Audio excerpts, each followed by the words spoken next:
Morning ma'am. Good morning sir. Ma'am இன்னைக்கு revision டாபிக்ல mathematical reasoning வந்து பார்க்க போகிறோம். மேத்தமெட்டிக்கல் ரீசனிங்ல நம்மளுக்கு எந்த ஏரியால இருந்து கொஸ்டின்ஸ் வந்து கேட்குறாங்க அப்படின்னா, ஸோ இந்த ஏரியால இருந்து கொஸ்டின்ஸ் வந்து கேட்குறாங்க. Numerical series.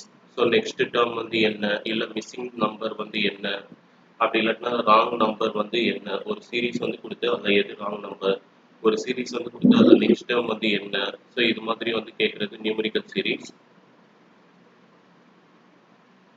Next alphabetical series. So alphabetical சீரீஸ்ன்றது வந்து ஏபிசிடின்னு வந்து கொடுத்து, ஸோ அதில் நெக்ஸ்ட் டேர்ம் வந்து என்ன அப்படின்னு வந்து கேட்கலாம். இல்லை ராங் சீரீஸ் வந்து என்ன அது மாதிரி வந்து கேட்கலாம். Next problem on ratio. So problem on ரேஷியோவில் வந்து ஸோ ரெண்டு நம்பருடைய ரேஷியோ வந்து கொடுத்துருவாங்க. ஸோ அந்த ரெண்டு நம்பருடைய ரேஷியோ கொடுத்துட்டு நியூமரேட்டரில் வந்து ரேஷியோ அப்படின்னா எப்படி இருக்கும்னா P is to Q, that is P by கியூன்னு வந்து இருக்கும். ஸோ இது நியூமரேட்டர்ன்றது மேலே இருக்குது, டினாமினேட்டர்ன்றது கீழே இருக்குது. ஸோ நியூமரேட்டரோட 8 வந்து ஆட் பண்ணு, டினாமினேட்டரோட 9 வந்து சப்ராக்ட் பண்ணு. ஸோ இது மாதிரி நீ ஆட் பண்ண சப்ராக்ட் பண்ண அப்படின்னா உனக்கு புதுசாக ஒரு ரேஷியோ வந்து கிடைக்கும். ஸோ அப்படி புதுசாக உனக்கு இது மாதிரி ரேஷியோ வந்து கிடைக்குதுன்னா அப்போ அந்த ரெண்டு நம்பர் வந்து என்ன அப்படின்னு வந்து கேட்கலாம். So problem on ages. So ரெண்டு பேருடைய ஏஜ் வந்து கொடுத்துருப்பாங்க. ஸோ அதில் சம் கீ டேர்ம்ஸ் வந்து இருக்குது. அந்த கீ டேர்ம்ஸ் மட்டும் நம்ம அண்டர்ஸ்டாண்ட் பண்ணிட்டோம் அப்படின்னா ஸோ ப்ராப்ளம் ஆன் ஏஜஸ் வந்து ஈஸியாக கண்டுபிடிச்சிடலாம். ஸோ இது மேத்தமெட்டிக்கலாகவும் சால்வ் பண்ண முடியும், லாஜிக்கலாகவும் வந்து சால்வ் பண்ண முடியும். Next blood relation. So blood ரிலேஷன்ஸில் யார் யாருக்கு என்னென்ன ரிலேஷன். ஸோ சித்தப்பா அப்படின்னா எப்படி சொல்லணும், சித்தப்பாவுடைய பையன் அப்படின்னா எப்படி சொல்லணும், மாமா அப்படின்னா என்ன சொல்லணும், மாமாவுடைய பொண்ணு பையன் அப்படின்னா என்ன சொல்லணும், அக்காவுடைய பையனா என்ன சொல்லணும். ஸோ இது மாதிரி ரிலேஷன்ஸ்லாம் வந்து ஃபுல்லாக தெரிஞ்சுது. ஸோ இந்த டேர்ம்னா இதுதான். ஸோ ஃபார் எக்ஸாம்பிள் கசின், கசின்னா இவங்க தான் நம்ம கசின் வந்து சொல்லுவோம் அப்படின்ற அந்த மீனிங் வந்து நல்லா புரிஞ்சுது அப்படின்னா ஸோ இது வந்து ஒரு 60% வந்து ஈஸியாக சால்வ் பண்ணிடலாம். Next direction. ஸோ டைரக்ஷனில் வந்து இவங்க வந்து இவங்களுக்கு அடுத்து வந்து இருப்பாங்க, இவங்க வந்து இந்த பர்சனுக்கு நெக்ஸ்டாக வந்து இருப்பாங்க. ஸோ இப்படி இருக்கும்போது யார் வந்து டாலஸ்ட், யார் வந்து ஷார்ட்டஸ்ட், யார் வந்து செகண்ட் டாலஸ்ட். ஸோ இது மாதிரி ப்ராப்ளம்ஸ் வந்து கேட்கலாம்.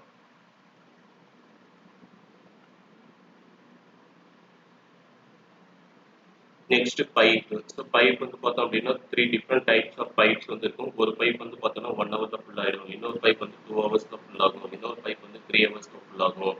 ஸோ ஃபஸ்ட்டு இந்த பைப் வந்து ஆன் பண்ணுறாங்க. ஸோ இந்த பைப் வந்து ஆன் பண்ணி ½ அன் ஹவரில் வந்து செகண்ட் பைப் வந்து ஆன் பண்ணுறாங்க. ஸோ இது மாதிரி ஆன் பண்ணும்போது டேங்க் கெப்பாசிட்டி வந்து இவ்வளோ. ஸோ எவ்வளோ நேரம் வந்து எடுத்துக்கும் டேங்க் வந்து ஃபில் பண்ணுறதுக்கு. இந்த 3 பைப் வந்து இந்த டைம் இன்டர்வலில் ஸ்டார்ட் பண்ணோன்னா ஸோ எவ்வளோ நேரம் வந்து எடுத்துக்கும். ஸோ இது மாதிரி ப்ராப்ளம்ஸ். Encoding decoding. ஸோ ஒரு வேர்டு வந்து கொடுத்துருவாங்க, அதுக்கான டீகோடிங் வேல்யூ வந்து கொடுத்துருவாங்க. நெக்ஸ்ட்டு இன்னொரு வேர்டு வந்து கொடுத்துருவாங்க, அதுக்கு டீகோடிங் வேல்யூ வந்து என்ன அப்படின்னு வந்து கேட்பாங்க. Consecutive numbers. ஸோ ரெண்டு கன்சிக்யூட்டிவ் நம்பர் வந்து சொல்லிடுவாங்க. சொல்லிட்டு ஸோ ஃபஸ்ட்டு நம்பர் வந்து ஸ்கொயர் பண்ணி சப்ராக்ட் பண்ணீங்க அப்படின்னா ஃபர்ஸ்ட் நம்பரோட செகண்ட் நம்பர் ஸ்கொயர் பண்ணி சப்ராக்ட் பண்ணீங்க அப்படின்னா உங்களுக்கு இந்த நம்பர் வந்து வரும். ஸோ அப்போ அந்த ரெண்டு கன்சிக்யூட்டிவ் நம்பர் வந்து என்ன, கன்சிக்யூட்டிவ் அப்படின்னா அடுத்தடுத்து. ஸோ அடுத்தடுத்து அந்த ரெண்டு நம்பர் வந்து என்ன அப்படின்ற மாதிரி வந்து கேட்கலாம். Next profit and loss. So ஒரு திங்ஸ் வந்து நீங்கள் இவ்வளோக்குன்னு வாங்குறீங்க, அதில் உங்களுக்கு வந்து இவ்வளோ பர்சன்டேஜ் வந்து டிஸ்கவுண்ட் கொடுத்துட்டான். ஸோ இவ்வளோ பர்சன்டேஜ் வந்து டிஸ்கவுண்ட் கொடுத்தது போக ஸோ உங்களுக்கு அதே திங்ஸில் அவன் எக்ஸ்ட்ரா 20% லாபம் வந்து எடுக்கணும் அப்படின்னா ஸோ அப்போ அவன் எவ்வளோ வந்து அந்த ப்ரைஸ் வந்து நிர்ணயிப்பான். இது மாதிரி ப்ராப்ளம்ஸ் வந்து ப்ராஃபிட் அண்ட் லாஸில் வந்து கேட்கலாம். Next simple interest, compound interest.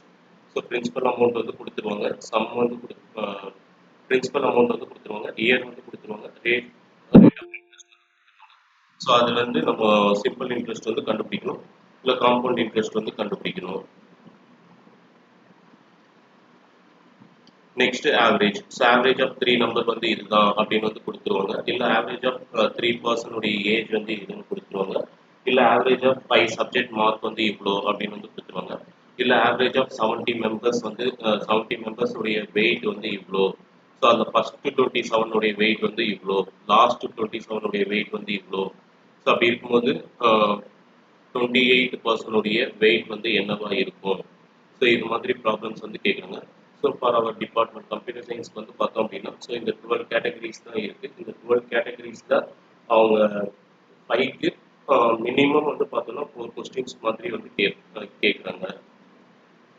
So இதை பொறுத்த உங்களுக்கு ஃபார்முலா வந்து ஞாபகம் இருக்கணும், ஸ்டெப்ஸ் வந்து ஞாபகம் இருக்கணும், இது போட்டால் டைம் வந்து எடுக்கும், அதனால நான் இது வரைக்கும் நான் இந்த டாபிக் வந்து போட்டதே இல்லை அப்படின்னு வந்து சொல்லாதீங்க. ஸோ ஃபார்முலா வந்து தெரியல, இல்லை ஸ்டெப்ஸ் வந்து எனக்கு மறந்து போச்சு அப்படின்னாலும், ஸோ ஒரு சில ப்ராப்ளம்ஸ் ஆன்சர் கீழேருந்து எடுத்துகிட்டு வர முடியும். ஸோ ஒரு சில ப்ராப்ளம்ஸ் வந்து ஆன்சர் கீ கொடுத்துட்டு ஆன்சர்லேருந்தே கொண்டு வர முடியும். ஒரு சில ப்ராப்ளம்ஸ் மேத்தமெட்டிக்கலாக சால்வ் பண்ணலாம், ஒரு சில ப்ராப்ளம்ஸ் மேத்தமெட்டிக்கலாக சால்வ் பண்ணலாம், லாஜிக்கலாக கூட சால்வ் பண்ணலாம். ஸோ இந்த டாபிக் பொறுத்தவரை நல்லா ப்ராக்டிஸ் பண்ணிட்டு போனீங்க அப்படின்னா, ஸோ ஒரு மெத்தட் வந்து எடுத்துக்கணும், 2 மெத்தட் வந்து இருக்குது. மேத்தமெட்டிக்கலாக சால்வ் பண்ணுற மெத்தடும் இருக்குது, லாஜிக்கலாக சால்வ் பண்ணுற மெத்தடும் இருக்குது. ஸோ 2த்துல உங்களுக்கு எந்த மெத்தட் வந்து இன்ட்ரெஸ்டடாக இருக்குது, எது வந்து புரியுது, எது வந்து உங்களால் ஆன்சர் பண்ண முடியுது, எது வந்து போட்டு பார்க்க முடியும் அப்படின்ற மாதிரி எவாலுவேட் பண்ணுங்கள். ஸோ அந்த ஒரு மெத்தட் வந்து நல்லா லேர்ன் பண்ணிட்டு போங்க.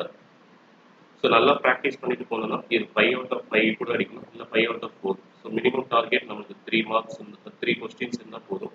ஸோ இதை பொறுத்தவரை 5க்கு 4 வந்து ஈஸியாக வாங்கிடலாம். ஸோ இது பொறுத்தவரை ப்ராக்டிஸ். ஸோ இந்த சம்முனா இப்படி தான் சால்வ் பண்ணணும் அப்படின்ற அந்த ஸ்டெப்ஸ் வந்து தெரிஞ்சாலே போதும். ஸோ ஈஸியாக வந்து இந்த டாபிக் பொறுத்தவரை 5க்கு 4 கொஸ்டின் வந்து கரெக்டாக இருக்கலாம். ஸோ இதில் என்னென்ன ட்ரிக்ஸ் இருக்குது, என்னென்ன டிப்ஸ் இருக்குது, இது ஒரு மேத்தமெட்டிக்கல் ஃபார்முலா இல்லாமல் எப்படி சால்வ் பண்ணுறது, ஆன்சர்லேருந்து எப்படி வந்து ஆன்சர் கண்டுபிடிக்கிறது, ஸோ இது மாதிரி வந்து இந்த டாபிக்ஸில் வந்து நம்ம பார்க்கலாம். மேத்தமெட்டிக்கல் ரீசனிங் வந்து பார்க்கலாம்.